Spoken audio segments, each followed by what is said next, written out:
And I was just wondering, how have you sort of navigated the treacherous waters of the movie industry and then remained sane?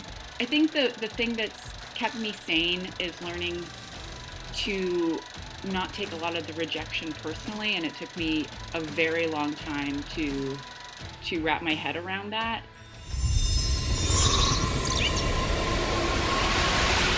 Firstly, welcome to my little humble abode of Den of I Horror. love it. I love the red balloon from oh my gosh, I'm blanking on the name. What is it? What's the movie with the clown? Oh, it. I was gonna say it, and I was like, it's not it. It's the thing. No, it's it. It. Yeah. The acting industry, it's notorious for all sorts of reasons. You know, Yeah. it's the beauty and the beast. It's a place of desperation and inspiration. It's where dreams are made and dreams are broken and all of Yeah, that. for sure. You know, and some people are attracted to it for fame. Some people are attracted to it to express themselves, and others are, they basically just want to escape the real world through a character, maybe, you know. Yeah. So I Yeah. had to ask you, who seem so down to earth and so sort of together, you know, what attracts you to this bohemian world of acting? Yeah, that's a great question. I think uh a bit of the escapism, right? I think in my normal life I am pretty mellow. I have a pretty like yeah, like I don't go to very extreme I don't go to extremes very often, and I don't know, acting gives me an opportunity to kind of tap into those places that I think are in all of us, that sometimes our personalities don't necessarily let ourselves go to, which can be a bit cathartic. I think I also find humans and human experience so endlessly fascinating.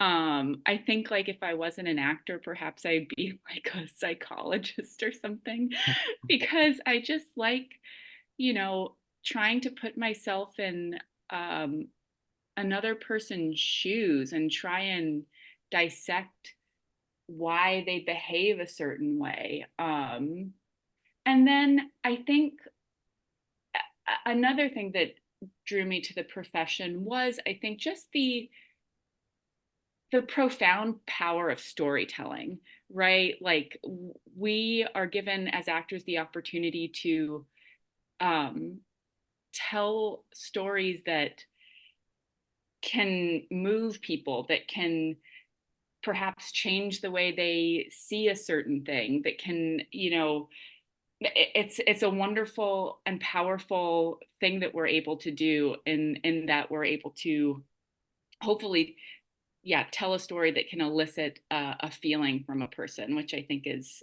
so wonderful. I think we might actually know someone, Oh. sort of like, I can't remember the movie's name, but I think it was shot in South Africa. Oh yes, Um, okay.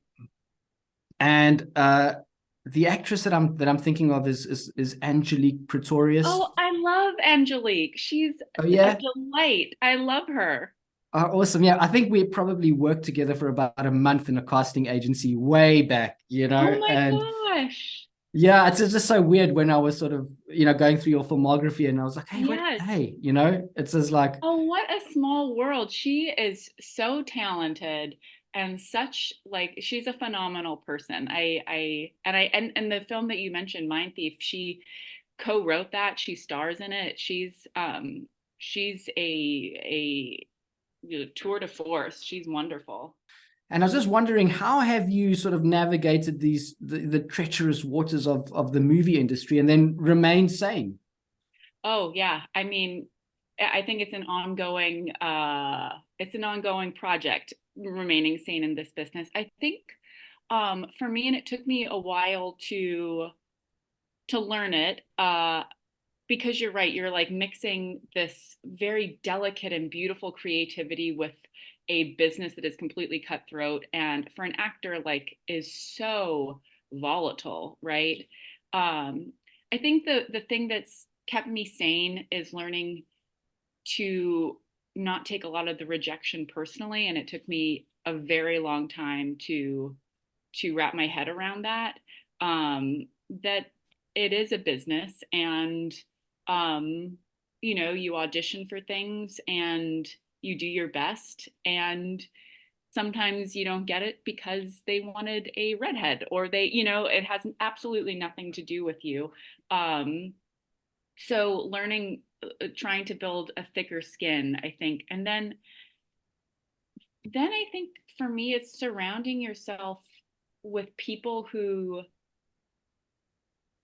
support you and celebrate the wins with you, because it is such a roller coaster. There are tremendous moments where it's like, can't believe this is happening, this is so amazing, and then there are just moments when it can be you can be pretty low, and having a tribe around you that celebrates you when you've got a moment to celebrate, and then lifts you out of those sort of darker crevices that you inevitably find yourself in as a creative person. And I think also, you talk about the highs and lows and the dark and the light of the industry, and like, maybe I think something that I'm also trying to learn is like to maybe not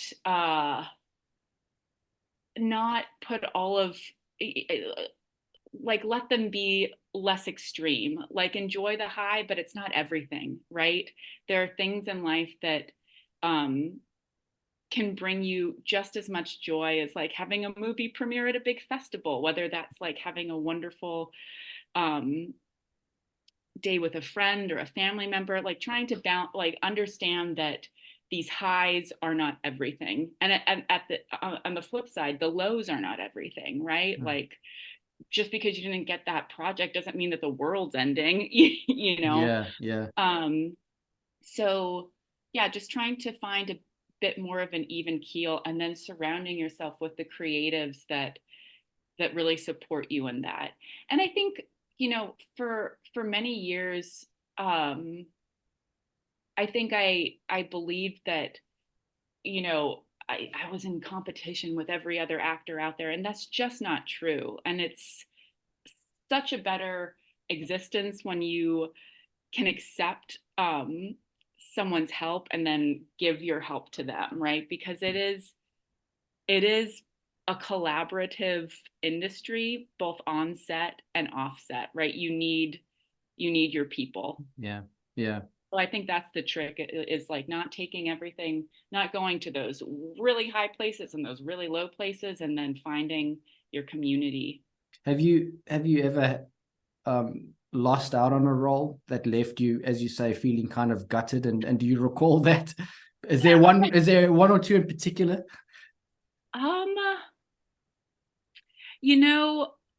I'm sure there are. Yeah, I mean, and to be honest, like, I don't know that they're even ones that you would be like, oh yes, well, Emma Stone got that role or something. I think they're more, for me, like these little indie roles that I'll come across that I'm like, oh, I just love to do that. Please, please, please. And then you never hear back, and you got to let it go. So I don't know that I could name one specific role that people would be like, oh yes, that one. But yeah, I mean, and I think also with auditioning for things, it's a hard position as an actor, because you are asked to embody that person and like give yourself to creating this character for 2 scenes, and then you get to do it once or maybe twice, and then you have to let it go and let all that preparation go. So that can be challenging sometimes, especially when you find something that you're like, oh, this so resonates with me. This is, I would be so good in this, to then just let it go. And of course, this was a movie that you had a lead role in. This movie went on to make all sorts of top 10 lists of 2022. I think it was even described as, I quote, the most terrifying movie of 2022 by Screen Rant magazine. Some of the most dangerous and terrifying things aren't fantastical beasts or serial killers or ghosts. They're the people that we're grocery shopping with. They're the people that are in our yoga class. Gaze into the abyss.